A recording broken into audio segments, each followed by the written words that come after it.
Do you ever stop and wonder why native speakers say, come here, but go there? Or why sometimes people say, I'm coming to the party, and other times, I'm going to the party. It can seem so random. If this has ever confused you, don't worry. Today we'll make it simple and clear. This is one of those small details that makes a huge difference. Right. And by the end of this episode, you'll understand the difference naturally and feel confident using both in real conversations without even thinking about it. So relax, listen, and let's make English easy. Hi, everyone, and welcome back to Make English Easy, the podcast where you learn real English through real conversations about everyday life. I'm Emma. And I'm Alex. Today, we're focusing on two small words that are extremely important: go and come. These verbs are everywhere in English, and understanding them will immediately make you sound more natural. It's a subtle point, but a powerful one. Absolutely. Make sure you listen until the end because we'll practice together and review useful phrases you can start using today. Okay, so let's start with the basic idea, the core concept. Alex, how would you break it down? At its simplest, we use go when we talk about movement away from where we are now or away from the speaker's perspective. Away. That's the key word. And the opposite is true for come, right? Exactly. And we use come when we talk about movement toward where we are or toward the listener. It's all about direction relative to the people in the conversation.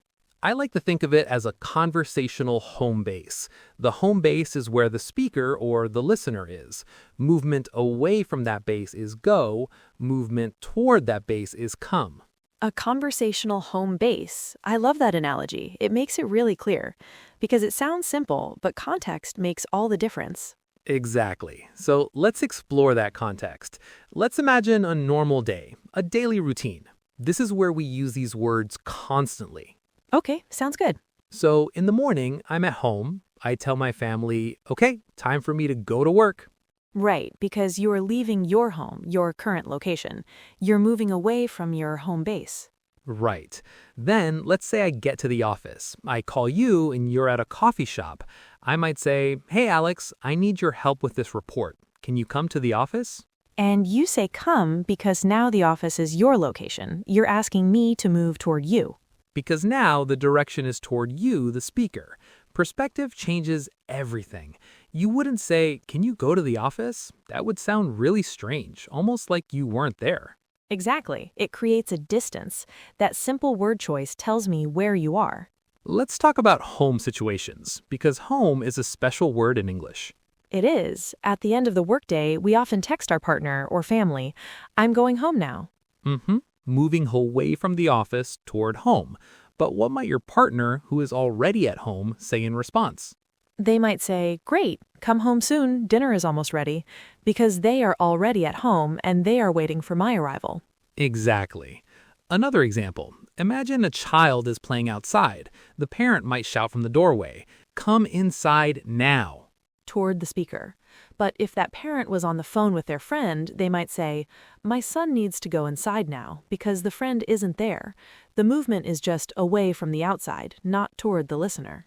It all depends on where the speaker is and who they're talking to. Okay, let's move to social life. This is where it gets really useful. Imagine we're planning the weekend. Okay, I'm ready. If I'm just telling you about my plans, I'd say, I'm going to a concert on Saturday. I'm moving from my home or wherever I am to the concert venue. A simple statement of fact about your movement. But what if I wanted to invite you? Then the whole sentence changes. I would say, I'm going to a concert on Saturday. Do you want to come with me? And that little phrase, come with me, is so important. We never, ever say, go with me. Never. It sounds so wrong to a native speaker. Come with me implies we are moving together as a unit toward a shared destination. The invitation brings the listener into the speaker's perspective. Right, because we're moving together toward the same place. It's a shared journey. Let's take the party example. If my friend is hosting a party, I might ask you, are you going to Sarah's party? But if I was Sarah, the host, and I called you, I would say, are you coming to my party? Because the party is at my location. The destination is me. This simple choice of verb signals your relationship to the event. Okay, to make this even clearer, let's tell a slightly longer story, a dialogue between two friends. Great idea. It helps to hear it in a natural flow. So Maria's at home. She calls her friend Tom. She says, "Hi Tom, I'm getting bored here. I think I'm going to go to that new cafe downtown." So far, so good. She's moving away from her home. Then she decides to invite him. She says, "Do you want to come?" Tom, who is also at his house, says, "That sounds great. Yes, I'll come in about 20 minutes. Just let me finish this email." He says come because he is moving to her future location, their shared destination. Perfect. So they meet, have coffee, and talk for an hour. Later, Tom looks at his watch and says, "Oh, it's getting late. I should probably go home now because I'm tired." He says go home because he's talking about leaving the cafe, moving away from Maria. Maria then replies, "Okay, no problem. Text me when you get home so I know you arrived safely." That's a perfect little scene. It shows how these verbs appear naturally and frequently in just a simple conversation. And repetition is key, so let's just list some very common examples. And for our listeners, try repeating these phrases out loud. It helps build the muscle memory. I'll do the go examples. Okay, I'll do the come examples. I'm going to the gym. I'm going to the store. I'm going to a meeting. I'm going out tonight. Come here. Come back. Come in. Come over. Come with us. Those phrases are so fundamental to daily English. Hey, if you're enjoying this episode and finding it helpful, don't forget to subscribe to our podcast. That way you can practice real English with us every week and never miss a lesson. And we'd love to hear from you. Leave a comment in the review section and tell us which verb is more confusing for you, go or come, and maybe give us an example. Now, Alex, this is where it gets really interesting for me. Go and come aren't just for physical movement. We use them in abstract and figurative ways all the time. Oh, absolutely. This is the next level of fluency. Let's start with go. Think about asking about an event. You don't ask, "How was your presentation?" You often ask, "How did your presentation go?" That's a great example. It's like the event itself is on a journey, and we're asking about its progress. Things can go well or go badly. What about changes in state? For example, with food. Don't drink that milk, it has gone bad. Yes, it has moved away from a state of being fresh to a state of being spoiled. Or a person can go crazy, go blind, or a company can go bankrupt. It marks a negative change. Also, think about matching. That blue shirt goes really well with your eyes. It means they match or harmonize. Okay, so let's flip it to the abstract uses of come. One of the most beautiful examples is dreams come true. The dream moves from an imaginary place toward you into your reality. It's a journey of arrival. And what about ideas? You don't find an idea. Often we say, an idea came to me in the shower. The idea traveled to my mind. That's right. Or you can come to a decision or come to an understanding. It's about reaching a mental destination after a period of thought or discussion. And one more. Come to think of it. We use this when we suddenly realize something. Come to think of it, I haven't seen him all week.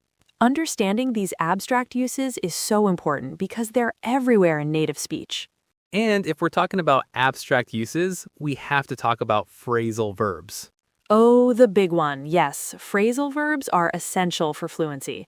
They combine go or come with a preposition like on, over, or up, and create a totally new meaning. Let's break down a few. Let's start with go. How about go on? Go on can mean to continue. For example, "Sorry I interrupted you. Please go on." It can also mean to happen. There's a lot of noise outside. What's going on? Another good one is go over, which means to review something or check something. Let's go over the report one more time before we send it. And go through, which can mean to experience a difficult situation. She's going through a tough time right now. Okay, now for come. A very creative one is come up with. Yes, it means to think of an idea or a plan. He came up with a great solution to the problem. How about come across? This means to find something or someone by chance. I came across this old photo while I was cleaning my room. And a very common invitation is come over. It means to visit someone at their house. Do you want to come over and watch a movie tonight? That's a classic. We don't say go over to my house. We say come over. We could do a whole episode just on phrasal verbs. Okay, let's talk about some common mistakes that learners make. It's helpful to see what not to do. Right. The number one mistake is probably the one we mentioned in the beginning. Someone is talking to a friend on the phone about their plans for the evening, and they say, I'm coming to the cinema tonight. Yes, this is so common. Unless the friend you are talking to will also be at the cinema, you should say, I'm going to the cinema tonight. Remember, you only use come if the destination is related to the listener. Another mistake happens in business emails or calls. A learner might say, I will come to your office tomorrow at 10 a.m. to discuss the project. This sounds a little strange. It's much more natural and professional to say, I will go to your office tomorrow, or even better, I will come to your office if you're speaking to them while they are physically in their office. But if you're just arranging it, go is safer. Or, I will be at your office. Context is everything. You have to think, where is the person I'm talking to? All right, enough theory. Let's practice together. This will help make the rules automatic. Okay, round one. I'll read a sentence with a blank, and you, Emma, will fill it in with either go or come. Listeners at home, try to say the answer before Emma does. I'm ready. Sentence 1. I'm blank to the supermarket to buy some milk. Going. Correct. Sentence 2. My friend is sick, so I'm going to blank over to her house later. That's a bit tricky. I would say go over, because I'm moving towards her house, not mine. Exactly. Now, if the friend was on the phone and said, can you over? She would say, Can you come over? Yes. perfect. Sentence 3. The doorbell is ringing. I'll see who has... Come. Yes, because they arrived at your location. Last one. We're on vacation to Italy next month. Going. Excellent. How did you do at home? You know, Alex, it's worth mentioning why this actually matters. It might seem like a small grammatical point. That's a good point. It matters because understanding this difference helps you sound much more natural. It's a small change, but it makes a big difference in how fluent you appear. When you use them correctly, your English just flows better. You sound more confident, and people will understand you more easily because you're using language in the way they expect. It removes a small barrier of confusion. The listener doesn't have to pause, even for a millisecond, to figure out what you mean. Okay, ready for round 2 of our practice? Let's do it. This time, I'll give a situation and you choose the correct verb. Listeners, you play along. Okay, situation 1, you are at the park. You see your friend far away. You shout, hey, come here. Come here. Correct. Situation 2, you are telling your colleague about your boss. The boss wants you to his office. Go to his office. Yes, because you are not the boss. If you were the boss, you would say, Come to my office. perfect. Situation 3, your family lives in another country. You tell a friend, next year I want to back home to visit them. Go back home. Right. But if you were on the phone with your family in that country, you would say, I want to come back home. It's amazing how the listener changes everything. Let's do one more little practice. Let's do a slow repetition of some key phrases. I'll say the phrase, leave a pause, and our listeners can repeat it to practice pronunciation and rhythm. Great idea. Repeating helps your brain remember naturally. Okay, ready?